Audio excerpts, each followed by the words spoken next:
صلح حدیبیہ میں بظاہر پیارے نبی نے تب پر صلح کی تھی، مگر بعد میں اس کا کیا فائدہ ہوا؟ یہ صلح مسلمانوں کے لیے فائدہ مند ثابت ہوئی تھی۔ پیارے نبی صلی اللہ علیہ وسلم نے صلح حدیبیہ کے بعد پھر لوگوں کو دعوتی خطوط بھیجے تھے۔ دنیا کے بڑے بادشاہوں کو ہمارے پیارے نبی کا خط ملنے کے بعد شاہی حبش نجاشی نے کیا کیا؟ اسلام قبول کر دیا۔ چلو عیان شہزاد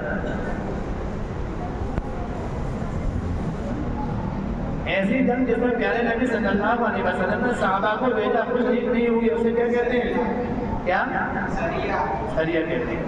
خدا بند اگر یہ مٹھی بند تیرے ماننے والے مل گئے پھر زمین میں کبھی تیری عبادت نہ ہوگی۔ پیارے نبی نے یہ دعا مانگی تھی موقع پر۔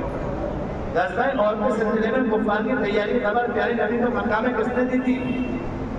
آپ کے چچا عباس، حضرت عباس نے۔ کس بادشاہ نے پیارے نبی کا خط پا کر ٹکڑے ٹکڑے کر دیا تھا؟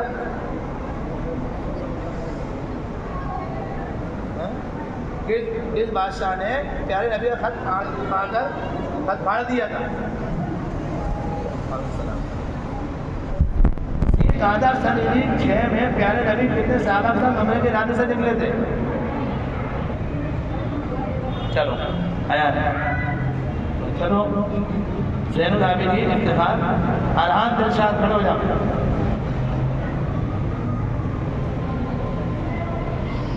چلیے غزوہ بدر کے بعد مکہ میں کس سردار نے قسم کھائی تھی کہ اپنا بدر کے شکست کا بدلہ نہ لوں گا، فائدہ نہیں اٹھاؤں گا؟ ابو سفیان۔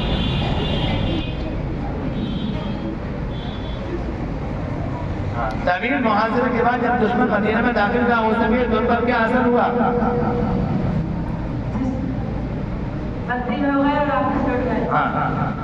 غزوہ خندق کے دوران یہودی قبیلے بنو قریظہ نے کیا کیا؟